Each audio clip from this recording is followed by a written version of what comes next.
El libro Contemplando el Silencio me convocó para escribir el prólogo, cosa que dice que en forma gustosa, y porque además el trabajo lo merece, editado por Ediciones de la Plaza, es un gran libro.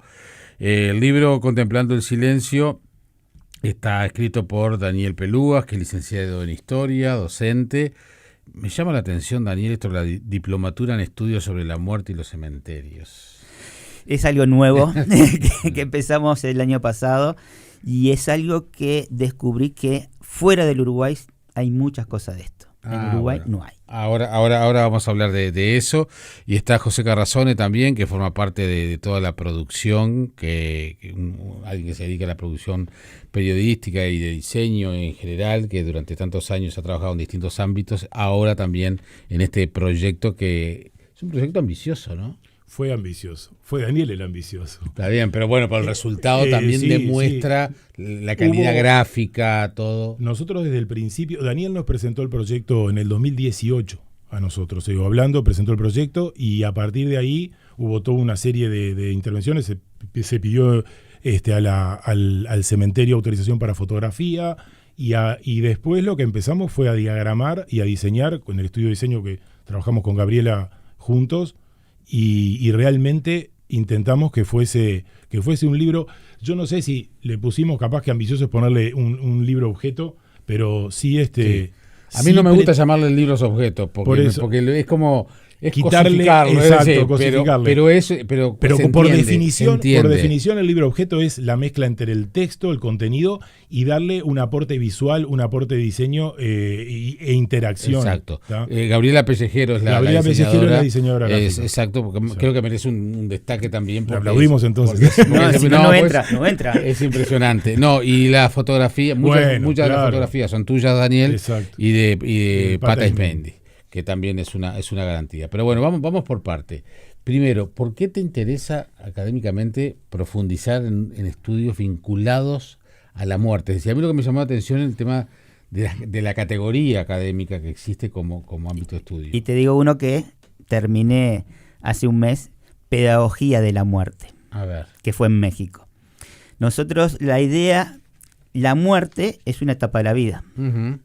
Por lo tanto, tiene diferentes facetas para las personas, ¿no? Y generalmente lo vemos desde el dolor. Y en este caso, con el libro y con lo que hacemos desde la docencia, es desmistificar. ¿Quién nos dio la clave? Capaz la película Coco. Uh-huh. Que ahí hizo un boom. Sí. Pero íbamos en esa línea. Entonces la idea es acercar las diferentes miradas con respecto a la muerte. ¿Qué son las diplomaturas, que fue el curso sobre el tema de la pedagogía? En Europa, principalmente España, se habla de la muerte ya a niños de edad preescolar. Uh-huh.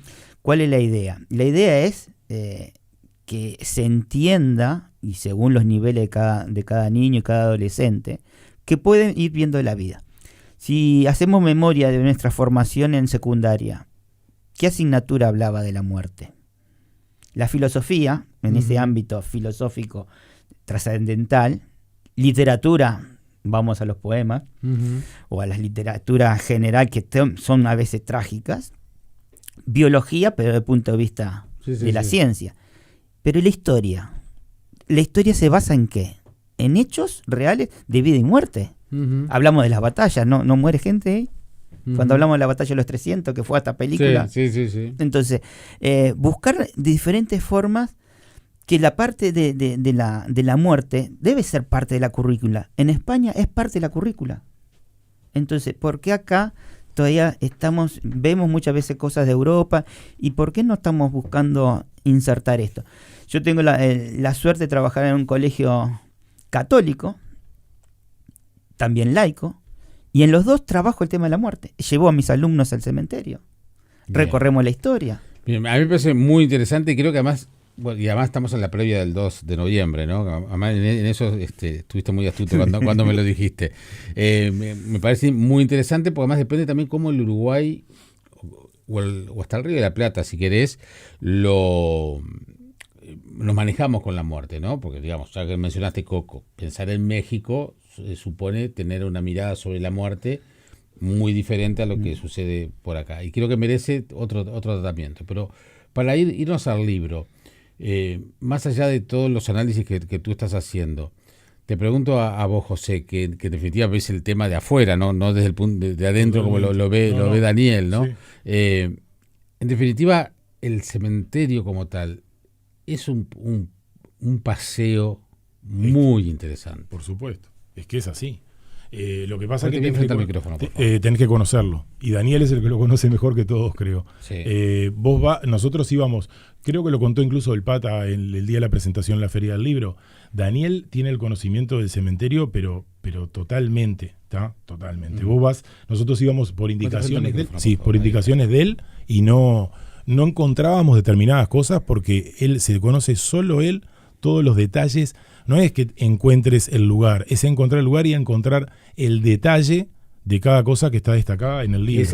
Es uno de los grandes méritos del libro, el detalle. Exacto. ¿Cuál es el punto? El problema que tuvimos nosotros desde el área de diseño cuando Gabriela diseñó y diagramó el libro, era poder dejar que las fotos estuviesen próximas al texto que describía porque Daniel se pone tan puntilloso con cada detalle que de repente se podía perder si vos en alguna parte no tenías el texto relacionado muy próximo a la fotografía. Pero realmente es un lugar para recorrer, y recorrer con el libro ni qué decir. Quiero mencionar la página web, que también, para que los oyentes la vayan viendo y vayan teniendo un adelanto, que es contemplandoelsilencio.com, donde ahí tienen un adelanto de todo lo que significa este trabajo del cual estamos hablando, muchas de esas fotos. Obviamente que no todos son imágenes, porque si no nos transformaríamos en una guía de turismo. Hay un trabajo de investigación muy, muy importante. Aparte de esta concepción del interés académico que vos tenés por el tema de la muerte, ¿por qué el cementerio central? ¿Qué significa el cementerio central para el Uruguay, para Montevideo? ¿Y qué hay en el cementerio central? Es, más allá que parece una frase hecha, es un libro a cielo abierto. Es un libro. Y ahí tenemos la historia del Uruguay. Entonces, si yo lo quiero recorrer o conocer parte de la historia, conociendo en clave de... Arranco desde la época de los charrúas, tenemos a Huaymaca, Perú, el Panteón Nacional. Podés llegar... Bueno, el último que no... Bueno, ya conocer el Panteón Nacional, como lo muestran ustedes, ya para mí fue un aporte que no es un tema que uno maneje todo el tiempo y lo nombra cuando muere alguien importante, lo menciona cuando una figura, pero en realidad... el aporte que hace el libro para ese dato concreto, ya ese valió la pena. Porque es top secret. Aprovechen, mañana va a estar abierto y el Día del Patrimonio está abierto, después está cerrado. Entonces, claro, hay mucho misterio ahí. Entonces, la idea es el cementerio se convierte en un lugar para leer en clave de esa simbología que aparece y después las historias. Historias que más o menos la conocemos, pero tratar de ir a acompañar esa historia con el relato del monumento. Podés tener historias tristes, más alegres, simpáticas, dramas, y a veces no las conocemos todas. Como digo en el libro, a mí me pasó con Santa Cecilia. Yo no sabía que era Santa Cecilia. Esa mujer acostada, que miraba, porque tampoco hay una firma del artista, eran dos personas, dos apellidos importantes de Montevideo, pero no teníamos, en ningún libro aparecía quién era, qué es lo que había pasado. Y en la época de la pandemia una cosa que explotó, y también tiene que ver con esa inquietud mía del tema de la muerte, vía Zoom encuentros sobre temas cementerio. Argentina tiene muy bien desarrollada esa parte, y en una se incorporó alguien de España, Fátima Elías, que había hecho un libro sobre simbología, pero dibujada por ella. Entonces, no tenía más remedio. Hoy digo Santa Cecilia, no sabía quién es esa mujer que estaba ahí. Le mando la foto, digo, si me puede ayudar. Pega el grito en el cielo. Santa Cecilia es la réplica de la que está en la iglesia en Italia. Y explica toda la historia. Y decís, arrancaste allá en el Imperio Romano, cuando surge el cristianismo. Y el dato que yo tenía era la posición de los dedos. Entonces, bueno, si eso no... Mirá que no lo había encontrado acá, nadie lo había percatado de ese detalle. ¿Quién era? Linda escultura preciosa, pero sí tenía la Llorona, que era de Artagavecía, que sabía que había muerto en el Titanic. Construir historias es un puzzle. Uh-huh. Es un puzzle, y tenés todo el pasaje de la historia hasta, bueno, querés hablar de la época de la dictadura, está el caso del vino de la muerte, está el caso de, bueno, cuando trae a Michelini, que lo tienen que hacer de madrugada, a las 7 de la mañana, sin público y sin nada, o cómo se festejaba algún nacimiento o muerte de Valle, Luis Valle, de José Valle Ordóñez, y que eran custodiados por los Tira. Uh-huh. Y te llegas a la época democrática. Es decir, el último presidente en ingresar ahí es Jorge Valle. Entonces tenés toda esa historia, ese paneo que te permite ir reconstruyendo, te permite también ver los gustos y cómo ha ido cambiando. Eso te iba a decir, cómo ha ido cambiando. Cómo ha ido cambiando, porque a medida que vas pasando, el cementerio fue concebido en primera instancia en 2 cuerpos, después terminó en 3 cuerpos, se dividió un cuadrado y 2 rectángulos. Y a medida que va pasando el primer cuerpo, que es el más rico porque está recargado en esculturas y en historia, pero cuando pasas el segundo, que tenés más tiempo, yo qué sé, ahí en el segundo tenés a Benedetti, nada más y nada menos. Y cuando pasás al tercero, que hay más espacio, ahí tenés otro tipo de público, vamos a decir, porque también ahí está cargado de presidentes también. Sí. Pero por ejemplo, vos vas a visitar cementerios en otros países donde se explota más el arte funerario, etcétera, y te dan un mapita para una guía, ¿no? Para que te dicen, bueno, yo me acuerdo que yo quería visitar la tumba de Cortázar en el cementerio de Montmartre, y entras al cementerio de Montmartre y te dan un catálogo, ahí un folletito, una hojita impresa, y ahí tenés a Pirandello en tal lugar, camino a Cortázar tenés a Pirandello, tenés a al otro, y entonces tenés a 20 personalidades en el cementerio, y hay una explotación turística de ese tema. Mira, te interrumpo con esto. Ayer, no sé si es porque la parte de internet, viste, que te va buscando todo lo que vas. Sí, el algoritmo. El algoritmo te lleva. Me aparece yo en francés no entiendo nada, pero lo llevé al traductor. Me aparece una información del diario Figaro diciendo que en París se organiza un sorteo para restaurar algunos monumentos funerarios en mal estado.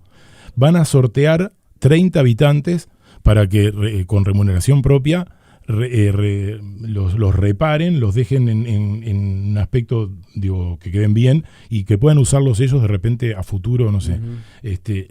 Indudablemente hay un interés por el tema del patrimonio de este tipo de Sin cosas duda. que sí, ayer fue y yo miraba la noticia y era de ayer, uh-huh. no era vieja. Como que aquí todavía el arte funerario no ha cuajado, ¿no? No, mirá, yo qué sé, 2010, o capaz de antes del 2010, ya empecé a visitar el cementerio con esta mirada, y he ido verano, invierno, primavera, otoño, de mañana, de tarde, vamos a cerrar, y en los sábados generalmente, hay a personas que se dedican a limpiar, a lavar algunos de los sepulcros, contratados por las personas dueñas del sepulcro. Sí. Tenemos que entender que la intendencia, si bien el cementerio pertenece a la intendencia no se encarga del cuidado, es particular, porque esos son parcelas que se pagan. Es como las veredas. Ahí va, son esas personas. Entonces, ¿qué pasa? Es un cementerio tan viejo, sin duda, hay sepulcros que ya no hay nadie quien se haga cargo.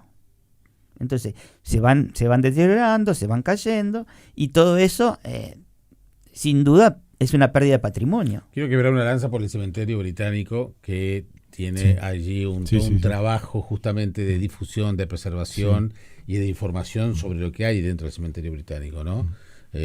Allí el arquitecto Monteguiño un amigo ha estado y él ha desarrollado mucho el arte funerario, participa en seminarios, es quien más ha trabajado el tema, pero digamos, salvo el esfuerzo aislado de Eduardo, no se ha desarrollado mucho todo el tema. Por eso me parece que es muy valioso lo que estás contando, Daniel, pero además el libro que nos da también ese aspecto. Y después, no solo vincularnos a lo plástico de las esculturas, de todo lo que se ve allí, que realmente es impresionante, uno lo dimensiona también en el libro. La lupa que ustedes le ponen a través del lente de Pat Aizmendi o las fotos tuyas, es impresionante, porque una visita capaz que no permite verlo tampoco. Yo estoy seguro que vos, José, ahora vas al cementerio y lo ves de otra manera después de trabajar sobre el libro. Y claro, es que ya cansa Daniel aparte. Voy a decir una cosa. Si voy ahora, probablemente encuentre algo nuevo. No, ya le dijimos que no lo busque. Seguramente. No, pero a lo que iba, que después viene otra parte, que también es novedosa para quienes no estamos en todo esto, que me parece muy valioso del libro, y es las herramientas para decodificar la parte simbólica. Que ese es un tema que además que históricamente en tus libros anteriores hemos hablado más de una vez de eso, es un tema que te interesa mucho. O sea, la ciudad está cargada de símbolos. La historia de las ciudades en general tiene símbolos, algunos más claros, concretos, otros más ocultos, otros discretos, y bueno, me parece que tú también, el cementerio no es ajeno a eso. No, la idea, más allá, digo, el cementerio central es la joyita, esa parte de poner la simbología y de aclarar que siempre el símbolo está relacionado con el entorno. También lo podemos tomar esto como un manual. Agarro el libro, aprendí la simbología y me puedo plantar en cualquier cementerio y tratar de encontrar eso, porque una hoja de acanto la voy a encontrar, una columna trunca la voy a encontrar, las amapolas también. Bueno, tengo que empezar a leerlo. Claro. Ahora empecé a visitar el buceo, no con vista de hacer un libro, pero estoy encontrando esculturas, réplicas del cementerio central en el buceo. Entonces, eso también hay que empezar a hacer una red, más allá que existe la red iberoamericana, una red de cementerio de lo que hay adentro y mostrarlo, porque hay joyas en el interior que la estamos perdiendo. Entonces, esto como un puntapié inicial. A ver, tiré el tema y a ver si recogen el guante y se empieza a hacer. En Buenos Aires hay una guía de cementerios de toda Argentina. Se hizo, está en PDF, incluso se puede bajar gratuitamente, y donde provincia a provincia fueron diferentes historiadores locales, gente que le gusta el tema. Eso se nota que, ¿por qué lo hacen? ¿Por qué existe eso? Porque hay un interés. Porque justamente ese interés, el interés que podemos tener, ahora te podríamos decir, turismo necrológico, que están apareciendo. Yo lo que he visto a lo largo de ese periodo de 2010 a la fecha, y he participado en alguno, a veces me daba cosa decir algo para contradecir al guía, porque acá no tenemos guía específico sobre guía del arte funerario, que en otras partes sí lo tenés, que van con un manual, etcétera, y tenés. El plano que te pueden dar acá es un plano viejazo, viejazo. Entonces, no hay un... Y es más, he llevado gente de la carrera de turismo de UTU, que tampoco dice, nosotros no tenemos un curso específico sobre esto.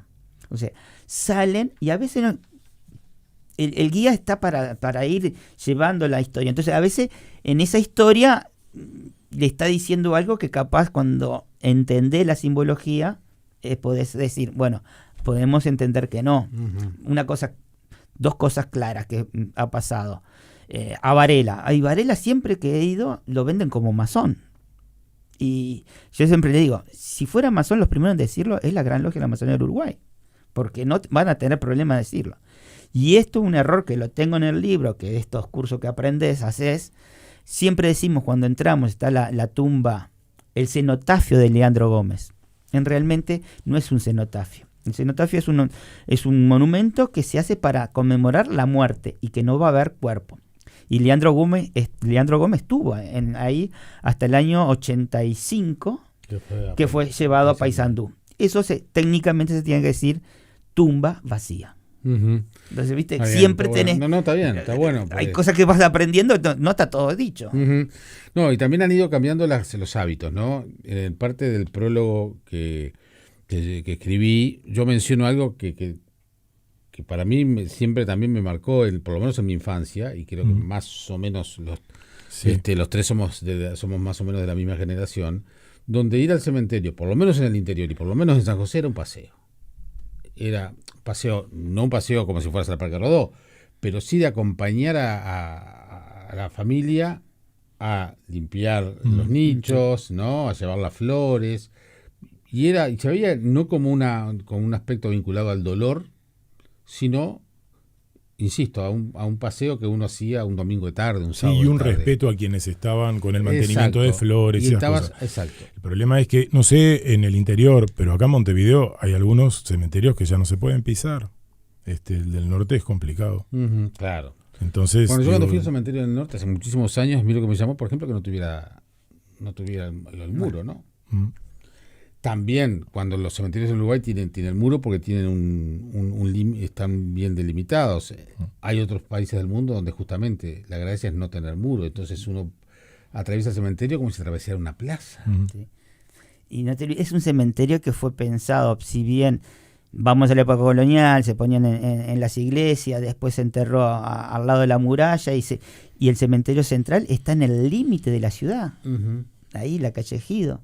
Y después eso quedó chico, sin duda, y el límite era porque se pobló y era feo verlo. Pero bueno, entonces, me parece que ese cambio, hoy yo no sé cuánto se visitan los cementerios. O sea, por un lado ese cambio. Después, el tema de las flores que tú decías, ya obviamente con el tema del dengue y todas esas cuestiones aparecieron los puestos de flores. Prácticamente, uno va por Rivera y antes veía enfrente un mercadillo directamente, porque eran muchos stands de flores. Hoy prácticamente hay muy poquitos. Muy pocos, se los organizó, se le dio un marco, pero son 4 o 5. Sí, no más de eso. En ese gran baldío que se transformó en un estacionamiento. Después, también cambió el tema de los velatorios. La duración del tiempo. Primero empezaron en lo de las casas, después ya de las casas se trasladó a las salas velatorias y ahora lo que tú decís, los tiempos. Antes eran las famosas 24 horas, bla, bla, bla, bla, y ahora es con suerte 3-4 horas y nada más. Cuando no, ya el tema de la cremación, ¿tá? Ya como la primera opción, más que la sepultura. Entonces, como que también este libro recoge una historia que se está cambiando rápidamente. Y una cosa más, hoy nombraste el británico está concebido como un parque. Claro, exactamente. Como un parque, que es la tendencia actual, ¿no? Por eso hoy Montevideo no permite ningún cementerio, tiene que ser fuera de la ciudad de Montevideo, y fue a la línea de parque. Como de otra, ya no hay monumentalidad, tenés un espacio, un lago. Bueno, ahí tenés otra modalidad, tenés razón, que cambió mucho. Cambió mucho los cementerios privados. Entonces, esto es ir como un viaje en el tiempo. Exacto.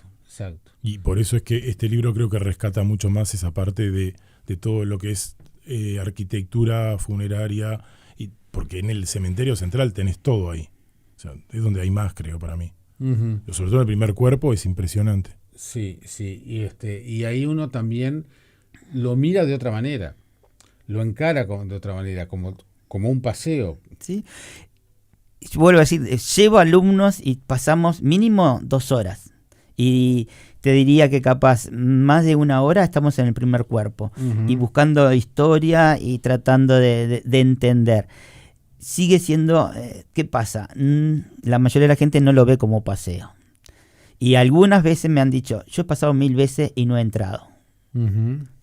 Entonces, tenemos que romper ese miedo, entender que ahí hay una parte de nuestra historia y que hay cosas para ver y hay maravillas y de escultores nacionales y de escultores extranjeros. Tuvimos a punto con una escultora italiana, una docente italiana, hasta te podían tasar cuánto valían las esculturas. Tenemos varios mensajes de oyentes. Por ejemplo, Hugo dice, los gitanos centroeuropeos, cuando alguien de su colectividad muere, hace una gran celebración por 3 días. Se alegran porque quien murió deja este valle de lágrimas y está en un lugar mejor. Enseguidita que entras al cementerio te encontrás con una tumba de Bernabé Rivera. El epitafio es todo un poema de racismo, dice este oyente. Mencionan el programa Testimonio Silencioso, que muestra el cementerio central. Después también se menciona, mi familia tiene una tumba con una columna trunca por una corta vida en ese cementerio, dice Raúl de La Palmita. Sí, hay unas cuantas columnas que son truncas. La idea de la columna trunca es o es alguien joven que murió porque no tuvo la posibilidad de vivir a pleno, o tuvo una muerte trágica que cortó también esa vida. El cineasta uruguayo Gonzalo Rodríguez Fabregas tiene una película sobre cementerios, Yo y Ella, dice, yo participé, dice este oyente, la pueden ver en YouTube. Después mencionan un libro, una década del patrimonio funerario en las aulas, ahí hay una sigla que no tengo claro cuál es. Mencionan los paseos de María Emilia por varios cementerios de Montevideo. Dice, con mis compañeras de trabajo me contaban que el Día de los Difuntos en Rivera iban con la familia y prácticamente hacían un picnic y hasta remontaban cometas allí. Claro, es que capaz somos muy ombligo, Montevideo, tenemos, el interior debe, y además tienen otra concepción, ¿no? La viven de otra forma. Bueno, por eso te digo, yo en San José, por lo menos en mi infancia pasaba eso, ¿no? Hoy capaz que también es distinto, pero es verdad. Por ejemplo, el cementerio de Conchillas es un cementerio muy particular, con muchos ingleses, ¿no? Por todo lo que fue la actividad frigorífica. Y a partir de allí, bueno, ya ver los apellidos, por ejemplo. Vos hablabas de que esa historia es un libro de historia abierto. Transitar por los lugares, por los nichos, los panteones, los tamaños de los panteones, también, en función del tamaño, también uno veía el poder que podía tener esa familia, ¿no? Sí, a veces cuando van los estudiantes ven las esculturas, pero cuando llegan al tercer cuerpo y te enfrentás a esa mole de mármol negro de Luis Valle, y dices, ¡puah! Este tiene toda la plata, y no valoran, no ven que lo otro era más caro que haber visto esa placa de mármol. Entonces, a veces ser ostentoso en una escultura no significa también, porque tenemos el caso que siempre cerramos con el caso de Manuel, el zapatero, ¿no? Un zapatero que se viajó a Italia a hacer una escultura para su esposa que había muerto, y él posó para eso. Y estamos hablando de un zapatero. Entonces, historias para tejer hay muchas. Para rastrear cuáles son sus niveles socioeconómicos, podemos hacer otro libro en eso. Sin duda. Hablemos de las fotos, porque en definitiva también visualmente Era imposible haber escrito esto si no va compasado. No se mostraba. Y es más, como lo dije en la presentación, Pata Ismendi, teníamos una idea de foto de tapa y contratapa. Él con su lente nos cambió. Sí, la tapa se cambió después de lo... Sí, en realidad nosotros, la idea era sacar fotos nosotros. Daniel había empezado, que algunas fotos son las que quedan, pero veíamos que necesitábamos tener algunas fotos con mejor definición y con calidad de alguien que le encontrara. Y me acuerdo que nos reunimos con él, con el fotógrafo, con el Pata, y entendió enseguida Daniel le mostró el borrador del libro, captó enseguida y se fue solo, 2-3 veces, que ahí fue cuando contó que se perdió porque no encontró algunas cosas. Y cuando vinieron las fotos, ya vimos que cambiaba drásticamente el esquema de... Bueno, Gabriela tuvo que diagramar nuevamente el libro. No, claro, pero lo que pasa es que a lo que voy, lo que demuestra este libro por cómo está concebido, es cómo digamos, hoy el soporte digital se está valorando mucho. Pero sin embargo, ustedes están demostrando cómo se puede hacer un producto de altísima calidad gráfica en un soporte analógico que no es virtual, porque el libro lo tiene esa calidad gráfica. Recordemos que estuvo a punto, ¿no? Bueno, sí, cierto. Bueno, pues esa historia no la sabe nadie. Bueno, habría que escribir un libro sobre las historias de cómo se llegan a concretar los libros, ¿no? Yo estoy en eso para porque las padecimos todas. Está bien. Y vos fuiste parte de un intento de solución, porque nosotros nos trancamos con el libro de 2018 en una gran parte porque nos surgió la duda o nos hicieron ver que existía la posibilidad de que hubiese inconvenientes legales con la publicación de las fotos. Entonces hubo que ir a hacer consultas y eso enlenteció mucho, porque no sabíamos. Después nos dijeron que sí, que no había inconveniente, pero eso frenó un tiempo largo el tema. Y bueno, después hablamos con, no sé, se le presentó una carta a Willy Rey, creo que fue, y obtuvimos una respuesta, y bueno, y a partir de ahí se retomó el libro. Cosa que, también que menciones a Willy, en su momento presidente de la Comisión de Patrimonio. Sí, claro. Porque es entender también el cementerio como un desde el punto de vista patrimonial. Está declarado, pero no lo valoramos. Exacto, a eso voy. Entonces, es como saldar una deuda que tiene la sociedad con la riqueza de ese patrimonio y con las historias. Y nos debíamos, capaz, la ciudad de Montevideo, porque vamos a Buenos Aires. Yo cementerio no, pero voy a Buenos Aires, voy a la Recoleta, voy a ver a Gardel, a Chacarita, y entras a alguna librería, ahí encontrás algún libro, porque hay mucho de Recoleta, de la Chacarita. Entonces, y Uruguay, Montevideo tiene joyas, que capaz, cuando se lo presentamos a alguna editorial, me dice, está lindo, pero no es el perfil de la editorial y no sé si tiene público. Bueno, eso no lo vamos a saber. Nosotros tampoco lo vamos a ver, pero... No, digo, ya me están preguntando acá dónde se venden libros. O sea que... En todas las librerías. Y si no lo pide, que Guzzi lo distribuye. Una cosa, Jaime, pero cortita. 2 agradecimientos, porque en la lista de todo el elenco, nosotros arrancamos el libro como una autogestión. Y en un momento, en la parte de publicación, íbamos a ir por cuenta nuestra, después vimos que de repente era muy, muy engorrosa la parte comercial y bueno, uno es, a vos ni que hablar, que Daniel te planteó el tema del prólogo y te ofreciste, como siempre, digo, bien. El libro lo merece. Bueno, gracias. Generosamente. Y la otra puntualmente es que él me lo echó en cara en la feria del libro, dice que el editor y la editorial nunca nadie se acuerda, que todos los premios se los lleva el autor. No, pero viste que Leandro tiene una forma particular.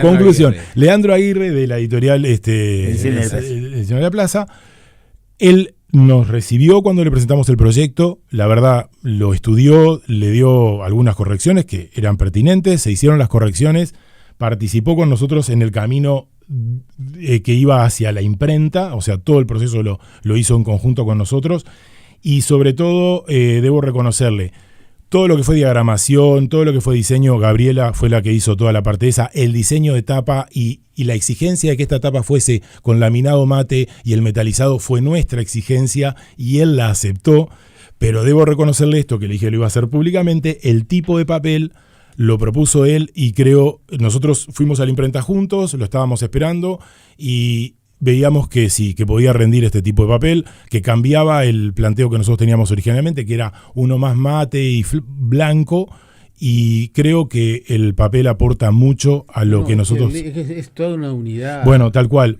Por eso es que quería resaltarlo, porque realmente fue él quien nos propuso y nosotros estábamos un poco con duda y realmente fue un éxito. No, la verdad que sí. A mí me parece que es muy importante el concebir el libro en su totalidad, ¿no? O sea, a veces uno se encarga de una cosa, uno se encarga de otra y se pierde esa globalidad. El libro lo logra y yo creo que más allá de algún elemento puntual anterior que haya habido, me parece que Contemplando el Silencio es una suerte de puntapié inicial de calidad académica y gráfica como para empezar a transitar un camino que nos ha costado, ¿no? Y que no sé por qué tampoco, si es un prurito más de un temor a la muerte, de cómo se vincula el ser uruguayo con la muerte. No tengo claro todavía. Sí, yo, a ver, cuando lo planteas a colegas en la sala docente y te empiezan a mirar y empiezan a entender. El tema es creo que no se ha dado los ámbitos o la difusión, porque tenemos encuentros de la red iberoamericana y es poca la difusión que se tiene, porque no veo, somos 4 o 5 los que estamos en esto, participamos en los encuentros del extranjero, pero son los mismos, pero tampoco producen. Eduardo Montemuño perfectamente puede dedicarse a hacer una producción escrita del Cementerio Central que tiene y darle el brillo, pero lo tenés que ir a escuchar, lo tenés que ir a ver y queda ahí, porque esto hoy puede viajar a Rivera, puede viajar al exterior. Y si no se publica, estamos limitando el conocimiento para algunos. ¿Cómo te imaginas, después de haber realizado este trabajo, de estudiar todo lo que has estudiado, de especializarte en este tema como te has especializado, ¿Cómo te imaginas, por ejemplo, el Día de los Muertos de mañana? Todavía sigue siendo el del respeto. Yo me acuerdo en casa, es el día del 2 y el silencio, no la música alta. Acordate que fue uno de los primeros, fue uno de los feriados movibles y hubo una exigencia para que se fuera inamovible. Exactamente, sí. No estamos hablando de capaz 10 años o menos. No, cuando fue esto, sí, 10, 12 años. Sí, entonces todavía sigue estando el respeto. Pero no la mirada de la muerte como capaz es el dolor porque los que quedan acá, pero es el inicio de otra vida. Para aquellos que son creyentes, más allá de eso, tendría que haber una transformación, un cambio y mirarlo, está bien, es una etapa, hay un duelo, se procesa, pero no mirarlo como un momento triste capaz. El recuerdo es parte importante porque si yo no mantengo la tumba, esa persona se va olvidando. Recordemos la fotografía en Coco, ¿no? Si no hay un recuerdo, entonces tenemos que unir esas dos cosas. El momento del pasado, el dolor, con una mirada diferente de la festividad, porque en otro lado es una fiesta, y que incluso empieza antes del 2 de noviembre. ¿Tá? O sea que somos una sociedad que a veces los cambios nos demora. Nos cuesta procesarlos. Sí, y en este mundo tan globalizado, tan conectado, que podemos ver lo que está pasando en una edad, capaz en algún momento, bueno, cambió. Por ejemplo, ayer, que era Halloween, toda la movida que se armó en Ciudad Vieja, de la mano de México. Claro. De México. Pero hubo 4 o 5 lugares para ver el tema de la muerte de una forma diferente. Bueno, apostemos a que en algún momento se va a hacer ese clip. El libro se llama Contemplando el Silencio, tiene una formidable página web también que se las recomiendo, con mucha información sobre el libro. Se vende en todas las librerías, está editado por Ediciones de la Plaza, distribuye Guzzi. Daniel Pelúas es el autor de Contemplando el Silencio. Gracias por venir. Una visita. Diga. Sábado 8, sí, vamos a hacer, el sábado que viene a las 3 de la tarde, vamos a estar en el cementerio con el libro e invitamos a los oyentes. Vamos a hacer tipo clase, como yo hago con mis alumnos, junto con Pata Ismendi, cómo leer, nos vamos a ubicar en un determinado momento, dar algunas indicaciones y después el público podrá transitar y yo acompañaré en los lugares y tratar de ver esa mirada. 3 de la tarde el sábado que viene. Y una última de venta. Sí. Hay un Instagram también, que es Cementerio Central Montevideo, ¿tá? Que ahí va a estar siempre activado porque es del libro. Es del libro. Y va a haber activación siempre porque se va a mantener, porque el libro va a librerías, pero por lo general el ciclo es corto, sí, y lo que hay que mantenerlo para poder que la gente lo siga visualizando. Vamos a visitar las librerías donde está el libro, vamos a promoverlo desde las librerías y posiblemente, estamos viendo, se viene un podcast, pero vamos a ver si ese tema avanza o no. Bien. José Garrazone, Daniel Pelúas, gracias por venir. Muchas gracias, Jaime. A las órdenes.